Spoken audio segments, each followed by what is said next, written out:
Predrag Zlatkovic has more than 12 years of experience in the HR of online travel, telecommunications, and banking industry, contributing through different HR roles, including employer brand, talent management, and business partnering. He's a certified coach and holds MBA from the Sheffield University and master degree in social sciences from University of Belgrade. Currently, Predrag supports the global marketing team of Booking.com in Amsterdam, Netherlands, where he works with marketing leaders around the globe on creating an organization that can deliver business strategy in a very competitive global market. Predrag is a member of the Circle of Support, where HR World gathers Serbian HR professionals who are working all over the world. This is how we have created an international knowledge base for the local HR community. Welcome, Predrag. Hello, everyone, and thank you for having me.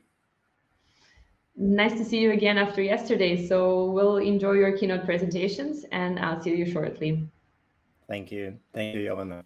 So, as Jovana said, I'm within Booking in Amsterdam currently, and I'm not sure what's the weather in your side, but here we have some typical Amsterdamish weather, and therefore I would just like to lighten it up. And I want to thank also to Madeline, even though I don't know her personally, because she gave a perfect introduction for what I'm going to talk about today. And I will just build up on the story about employee experience that she talks about, and then just try to give another angle on the very same story. And I will start with my personal example, one personal story. When I was applying for my first HR job, it was like we said 12 years ago, I read this job description for a CHRO assistant, and it sounded so cool. And I read it with such an enthusiasm because it seemed like this is a perfect match for me to start my career. So I'm gonna do all this learning and development. I'm gonna, be an important role in the HR department. And I went to the interviewing process. I went well with the process, and I was hired. And I was so thrilled. My experience at that point was amazing. I got my dream job that I always wanted. 1 month later, I realized, okay, I'm not doing any trainings. I'm not doing any learning of employees. I'm more in Excel sheets, and what I'm doing is kind of a coordination, logistics. Okay, let's see, maybe it will be better. 2 months later, it still didn't go much more than Excel sheets or coordination, calling candidates, scheduling interviews. And that's an experience. And my employer was not, or wasn't it, it hasn't fallen for that. But what I'm talking about here is how our employees feel and what is the experience they are having when they're in touch points with our company. And lately, let's just be clear about that. Lately, it became one perfect company to work for, and after a couple of years, it was one of the best places where I've worked for. But at this very beginning, I think that those kind of examples and those experiences that we all have is something that we as employers and we as HR maybe don't think enough how our employees are feeling. And Madeline pretty much explained it through a couple of examples how that looks like. So I'll just talk about experience from a different perspective. So what is an experience? So what is that you want to have when you have certain experience? So maybe primarily I would focus on experience as a human thing. So it is something that you organize to yourself in order to be happy, to spend your time in a good quality way. For example, experiences when you go to holiday and when you plan your trip. So you invest a lot of time, you invest a lot of money, you search for hotels, you cherry pick where will you fly and what will you do there. You also pick some attractions, what will you visit. But experiences are also a cup of coffee, right, in the morning. And you want it to be a good coffee. You want to have your time, your nice environment when you drink coffee. And that's why, in the essence, it is something very typical for humans. And there are two reasons for that. First reason, we care about our experiences, right? We care because it's obvious that we invest ourselves into designing it and invest our money and our resources to have our experiences as good as possible. And how this works, and I will just quickly go through the process of how experiences impact our decisions, is through one linear path. So basically, there is an event. For instance, we made a coffee or we went to a holiday and everything was perfect, and then we had a great experience, right? And hotel was amazing and personnel was great, beach was lovely, and that creates a lovely feeling, right? And we feel very, very good about it. And that, when we have a good emotion and good feeling about some experience, it goes directly in our memory, right? We are going to remember that experience. And later on in our life, when we remember that memory that we just packed in our brain, we make some decisions based on that memory. And I think linear path is very, very important for every aspect of our life. But let's now talk about workspaces and how experiences are affecting the decisions managers and employees are taking. And just keep this line on your mind because we're going to mention it a couple of times later. So what happens with experience in workspace? Basically, as I said, experience is a human thing. It's something typical for us. But a couple of decades ago, we've been in a situation where we had employers on one side who needed work to be done and employees who just needed a job to pay the bills, right? And that was a typical reality for some few decades ago. And in that kind of setting, employer and employee, they just connected and they all started with their cooperation without really taking care or caring about the experience both of them had. Something changed. Something changed in the last decade specifically, but even longer period than that. And that is the environment and the lifestyle of all of us changed. So nowadays you can easily have employees finding a freelance job. They don't really need an employer to work. They can just, if they are drivers, they can go and be an Uber driver or whatever. And it is very easy to just decide not to really work, or they can be entrepreneurs or work from their home. So this is increasing in the last couple of years, and that makes a pressure on employers, right? So there is no strong need anymore from the employee side. So they started shifting their mindset from the need to want. So what does that mean? Since employees have a lot of options, and not even mentioning that they have the competition where they can go and work for, and let's just imagine that LinkedIn is one of the options where people are getting their offers every day and they're contacted every day. So it is an increased war for talents, as we already mentioned in these days. And that went into the direction where employers are really investing into how we will make our employees want to work for us. So there's no more need for that. And we all know, like Madeleine said, we are starting to realize someone quicker than others.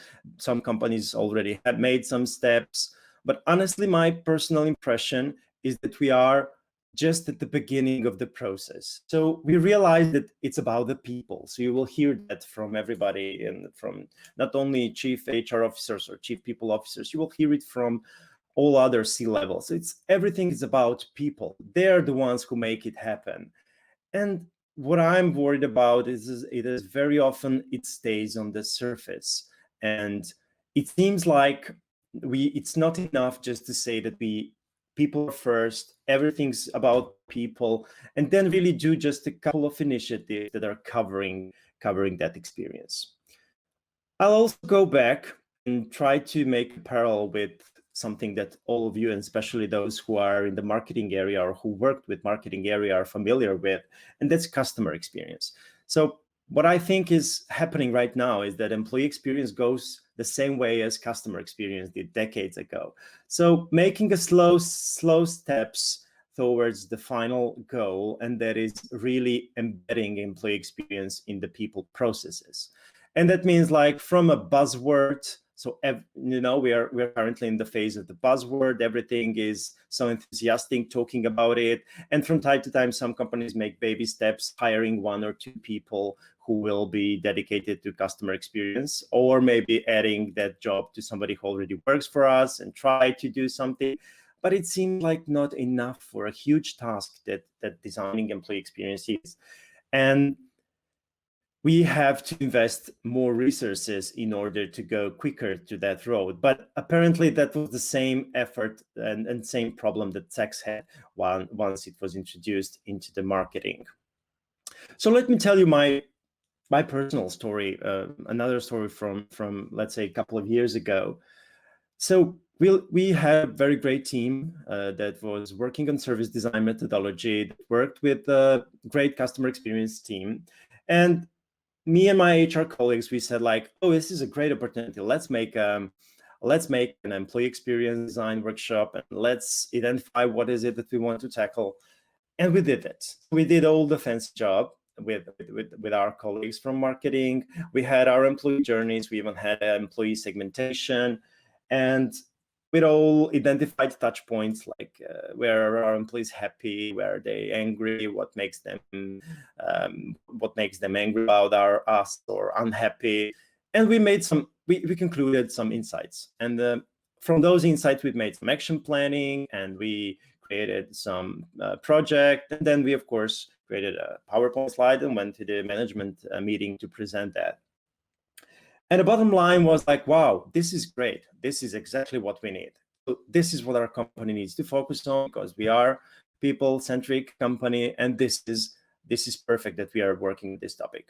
And then we went through the slides to our executives, and then it was like, yeah, but this item seems a bit costly, can we do it a little, can we do a light version of that? And then, okay, I mean, we can think about it. And then the second comment was like, okay, this seems like time consuming for you HR guys, right? I mean, you will need more manpower to do this. So like hiring a few people, not sure if that's really a moment now to do. And then third comment, like, oh, you want to involve our managers into this one. Okay, but they're very stretched. It's really hard for us to dedicate more times for managers to be involved in it. And at the end of the day, all it was like asking to modify our things to the level where it was just surface of the problem. It did not go deep. There was no dedication to invest both time and resources into that. And it was like, my feeling was it was like ticking the box. And from that perspective, of course, it's just the first step. As I mentioned, there are steps. Text or customer experience also went through that road. So I imagine that in the years following that, the thing will go faster. But can you do it immediately faster? Can you not repeat those teething problems that customer experience had, and try to go faster in implementing employee experience in your company and designing your processes? And I want to now, as I said, build on what Madeline said. So the process of building processes and employee experience is something that is really, really important to keep on your mind. But before going into the process, I would say 3 aspects that you really should keep on your mind while designing HR processes if you care about employee experience. And those 3 things are culture, technology, and physical space. And it's very, very common sense if you think about it. So culture is, if we would just generally describe it as everything that's happening, how people behave, how people communicate, who makes decisions, what is the authority metrics, and how are the decisions made, and things like that. So all of that creates some events, right? When you send a communication email to your employees, it's an event. And now get back to my first slide, when this linear path. Every event creates experience, every experience creates feeling, every feeling creates memory, and memory makes a decision. So if you think about culture, if you think about that linear path for every aspect of the culture, so how do you How do you reward your employees? How do you decide who are your top talents? Those are very important events for our employees. We have to think very carefully about that if we want to create positive experience. And it's very important, especially performance management and rewarding, because the fairness is the key driver for engagement. If we fail creating a great experience on that topic, I think that decisions at the end of the linear path that our employees will make will not be that favorable for us as a company. The second thing is technology. And what I mean by that is, if we just take a look at our employees, we can easily see that they're wearing fancy gadgets, great phones, iPads, tablets. They're using digital streaming services for movies and TV shows. They are used to social networks and to communicating in new digital ways through different applications. And that's the reality they're living in. So we are living in as well. But if they come to our company and to our facilities, and then they just open the intranet portal, which is from decades ago, that communicates in a way that was override time, and there's nothing of these digital things that are now part of everybody's life. Experience will not be good, right? So our employees, same as customers, are driving the needs and driving the demands from us to create technology that would inspire them, as well as create technology for our consumers. And I think this is fairly neglected area, especially in HR area, because it might be very costly, right? And then when people do cost benefit analysis, it's very often prolonged, how I say. Nobody wants to say this is not important, but usually it's good. Let's prolong this project. It's very costly.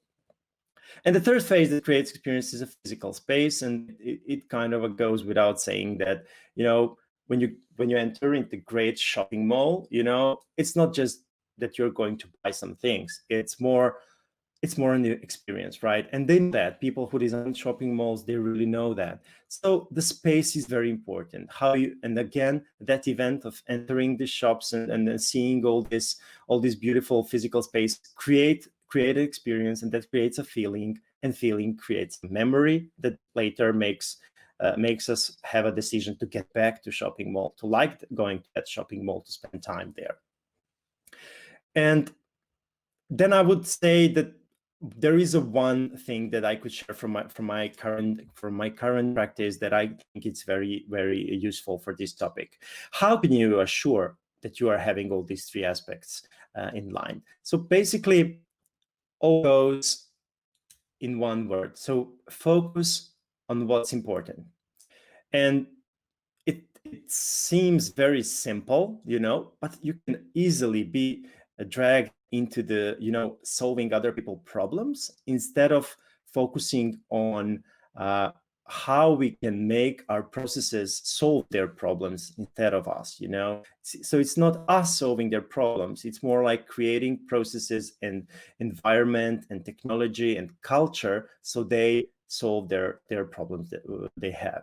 So one of the examples is like we currently at Booking is a continual process improvement process. It sounds familiar, or maybe a lot of companies think that they're already doing it.